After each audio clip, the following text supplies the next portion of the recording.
Fala galera deste humilde canal, tudo bem com vocês? Então pessoal, hoje a empresa selecionada foi essa super empresa chamada Embraer, tá? Pessoal, quem tá chegando aí agora, eu sou o Bruno Borges, sou designer. Comecei esse canal com a ideia de falar de design, falar de comunicação, e eu gosto de refazer logotipos. E eu também gosto de contar história, de saber de histórias. Então eu estou buscando alinhar uma coisa com a outra.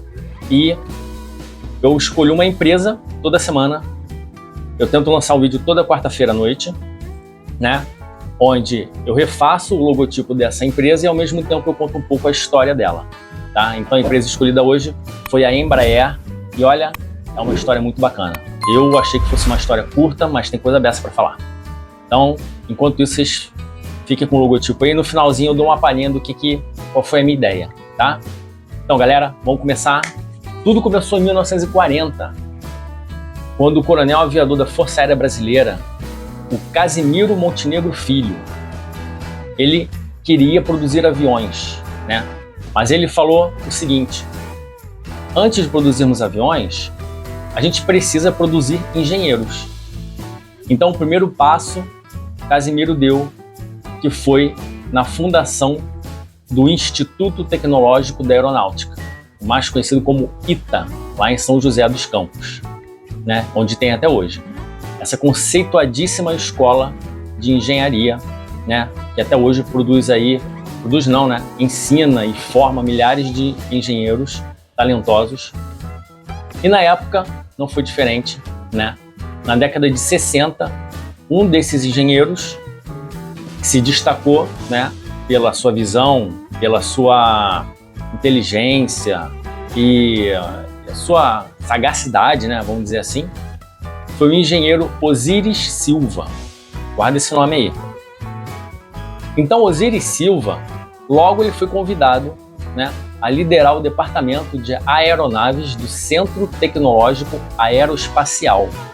Na época, foi detectado que tinha uma grande queda de cidades atendidas em voos comerciais aqui no Brasil. Então, qual era a missão do Osiris? Qual era o objetivo? Ele tinha que revitalizar a aviação regional brasileira, né? E o país necessitava de aviões de menor porte, né? Por quê? O que o Osiris tinha que fazer? Mandar ampliar todos os aeroportos das médias e pequenas cidades para os aviões comerciais fazerem escalas? Não dá, né? Ia ser um negócio absurdo. Então ele tinha, o único foco dele era produzir de alguma forma, conseguir de alguma forma aviões de pequeno porte para poder fazer essas escalas, para fazer essas viagens nacionais em cidades de médias e pequenas, de pequeno porte, né? Então a ideia do grupo de Osiris era criar um avião bimotor de turbohélice parecido com o avião que já andava por aqui na época, né? Só que o avião que atendia a essa demanda era um avião americano chamado DC-3. Então Osiris mirou nesse avião aí e falou: gente, a gente vai ter que produzir um avião estilo DC-3, de pequeno porte, que caiba até 20 passageiros, para poder dar uma dinamizada aqui no mercado de aviação aqui dentro do Brasil. Osiris foi lá com a sua equipe, lá no Instituto de Pesquisa e Desenvolvimento, né? IPD. O que era o IPD na época? O IPD, como já diz, é um instituto de pesquisa e desenvolvimento em tudo da aeronáutica, né? Tudo que se tratava de eletrônica, de materiais, de sistemas, de equipamento, o IPD tratava. E daí Osiris, posse do conhecimento que ele tinha, junto com a equipe que ele tinha, mais o IPD, eles mergulharam de cabeça com esse objetivo de produzir um avião do porte do DC-3. Então, lá foram eles, e eles conseguiram. Em outubro de 1968, eles conseguiram produzir o primeiro protótipo, que chamava IPD 6504. Inclusive, dia 22 de outubro de 68, o IPD 6504 fez o primeiro voo. Decolaram bonitinho, voaram direitinho, pousaram direitinho, e daí foi um sucesso. Daí a FAB, de olho, falou, pô, esse avião tem futuro, né? De repente, a gente pode, né, agitar o mercado aí, e se vocês começarem a produzir esse avião, a FAB já entra na fila aqui para comprar. Já estamos com vocês, né? E daí a FAB passou a estimular a compra desses aviões por meio do financiamento no BNDES, né? Já foi uma grande ajuda para o Osiris, a equipe e o Instituto IPD. Então, em 1969, Osiris correu atrás e foi lá conversar com o ministro para ver a possibilidade de construir uma fábrica. Aí tem até um relato do Osiris aqui. Tentamos fabricar o IPD 6504 em série e em várias empresas se interessaram. E aí propusemos criar uma empresa no modelo Petrobras, né? Já existia Petrobras, estava lá rolando, o governo de um lado e o setor privado do outro, fazer uma empresa de economia mista, mas aí, em princípio, todo mundo foi contra. Aí ele até fala assim, eu peguei trechinho de uma entrevista, né, dele, aí o Osiris continua falando, no domingo, no dia 20 de abril de 1969, mais ou menos 6 meses depois que o avião, né, que o protótipo tinha voado, não tinha nada avançado. Eles estavam na mesma, procurando alguém para fazer a fábrica, para conseguir produzir o avião em escala e tal. E eles estavam trabalhando, fazendo os aviões no ritmo deles lá, quando o operador da torre de controle entrou em contato com ele e perguntou se ele podia atender o presidente da República na época. Aí ele falou, lógico, cara.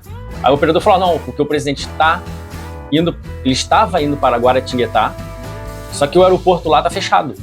Então, o presidente vai ter que pousar aqui em São José dos Campos, né, alternativa. Então a sorte foi lançada. Né, o Osiris falou, não, vou receber, lógico, vi uma oportunidade perfeita aí, né. E daí, Osiris, que era a maior autoridade na época, né, do Centro Técnico Aeroespacial, ele ainda era do Centro Técnico Aeroespacial, ele recebeu o presidente da República e foi lá vender o peixe dele, né, foi lá, mostrou o avião. Presidente, aqui é o IPD 6504, protótipo e tal, vendeu tudo. Então o presidente, na época, Costa e Silva, disse que eu vou pensar na proposta de criar uma fábrica para construir e comercializar aquele avião em série. E daí o presidente pensou mesmo. 8 meses depois, no dia 26 de junho de 69, o presidente chamou Osiris lá para o gabinete lá para Brasília, e no caso aí o Osiris apresentou a Embraer, né, protótipo, a empresa, apresentou o protótipo e apresentou a empresa. E a estratégia da Embraer era simples, fabricar aviões e vender para o mundo inteiro. E o presidente gostou da ideia, e daí ele preparou uma lei para a criação da empresa, que foi batizada de Empresa Brasileira de Aeronáutica, e em agosto de 69, 2 meses depois desse encontro, a empresa já estava criada, né? Era uma empresa de economia mista, né? Porque tinha um capital, conforme a proposta lá que o Osiris tinha feito, tinha um pouco do capital do governo, um pouco do capital privado, né? E daí Osiris, lógico, perfeitamente, foi indicado como o primeiro presidente da Embraer. Em janeiro de 1970, foi dado o pontapé inicial da construção da fábrica. Então foi uma parada muito rápida. Cara, tudo tem que acontecer, né? O presidente estava indo para Guaratinguetá, pousou ali, foi fisgado pelo Osiris, mandou ver, e daí o negócio decolou, literalmente. Então, em 1970, foi dado o pontapé para a construção da fábrica no terreno onde Osiris trabalhava, no Centro Técnico da Aeronáutica, lá em São José dos Campos. Então, o protótipo IPD 6504, que até então tinha esse nome, começou a ser produzido com o nome de Bandeirante. Bandeirante. É o primeiro avião comercial do Brasil. Aí a FAB logo encomendou 80. Dá 80 aí. 1994, daí a Embraer foi crescendo, foi produzindo, foi ganhando status, foi melhorando o seu conhecimento, foi melhorando sua tecnologia, foi atendendo outros países, foi atendendo outras demandas, foi produzindo outros tipos de aviões comerciais, agrícolas, militares, né? E até que, dando um pulo na história, a Embraer foi privatizada. O governo brasileiro continuou sendo acionista, né? Eu não sei como é que está hoje. Pelo menos na época ele tinha direito a veto sobre algumas decisões estratégicas da empresa. Osiris, ele foi considerado parte da Santíssima Trindade da Aeronáutica Brasileira. Trindade Aeronáutica Brasileira. Adivinha? Osíris, Santos Dumont e o Casimiro Montenegro Filho, né? Que fundou o ITA. Esses três, eles são deuses, né, cara, da aviação brasileira.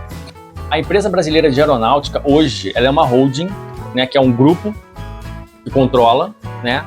Não sei se tem ainda a participação do governo. Então, ela é uma holding responsável pela fabricação de aviões militares, aviões comerciais, executivos e agrícolas. Ela está listada como a terceira maior fabricante, maior fabricante de jatos no mundo. Ela só perde para Boeing e para Airbus, né? E atualmente é a maior empresa brasileira no quesito exportação. Hoje, Osíris, ele tem 93 anos, está vivinho, né? Ele já foi presidente da Petrobras, já foi presidente da Varig, ele já foi ministro da Infraestrutura, ele participou da privatização da Embraer, na época, quando resolveram privatizar, chamaram o Osíris e falaram: meu amigo, dá sua opinião aí que você é o cara. Ele escreveu um monte de livro, ganhou um monte de medalha, um monte de prêmio, um monte de homenagem. Resumindo, o cara contribuiu pra caramba com o Brasil, com economia, com emprego, com infraestrutura, com muita coisa, né? Não é à toa, ele é visionário demais. E aqui tem algumas curiosidades interessantes. O primeiro produto da Embraer, ele foi um planador antes do protótipo, né? O nome do planador Urupema. Então, não foi muito comercializado, vendeu pouquíssimas, nem 10 unidades, né? Mas eu acho que de repente foi uma forma deles desenvolverem alguma coisa antes de meter o motor lá e virar um avião. Então, acho que para testar, de repente, né, a parte da engenharia mesmo, de como é que vai ser o voo, como é que vai ser o tipo de asa e tudo mais, né? A sede da Embraer, a Embraer tem várias sedes, né? Uma delas fica em Gavião Peixoto, em São Paulo. E nessa sede de Gavião Peixoto, abriga a maior pista de pouso da América Latina e das Américas e do Hemisfério Sul, com quase 5 quilômetros de pista. Dá 4.967 metros de pista, para ser mais exato.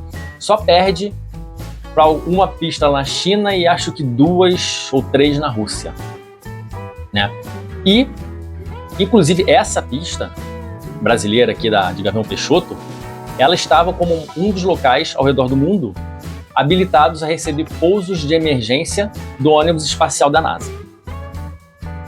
Outra curiosidade: alguns aviões da Embraer já participaram de algumas guerras e missões, né? Quais são elas?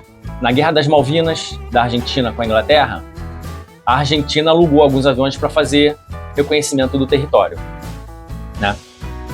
Na Colômbia, já fez missão para o exército da Colômbia contra as Farc.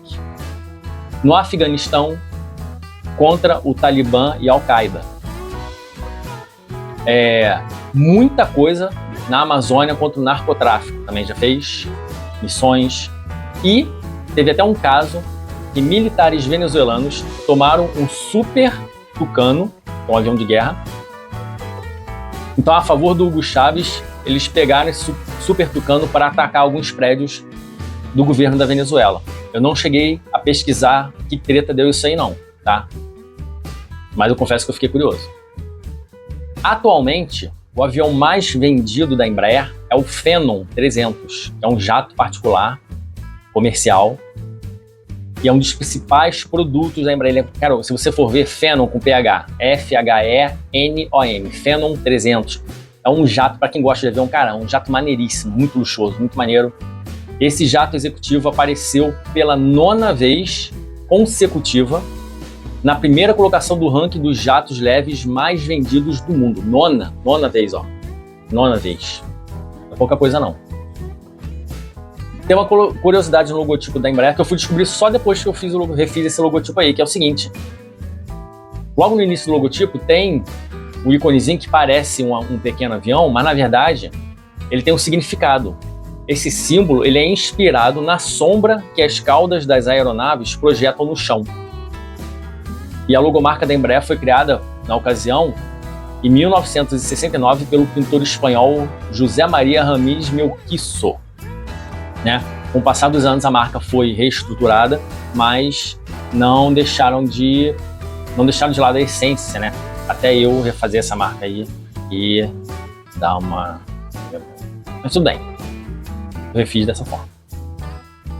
Além de fornecer sistemas eletrônicos e desenvolver até satélites, a Embraer, né? Até satélite ela já está metida.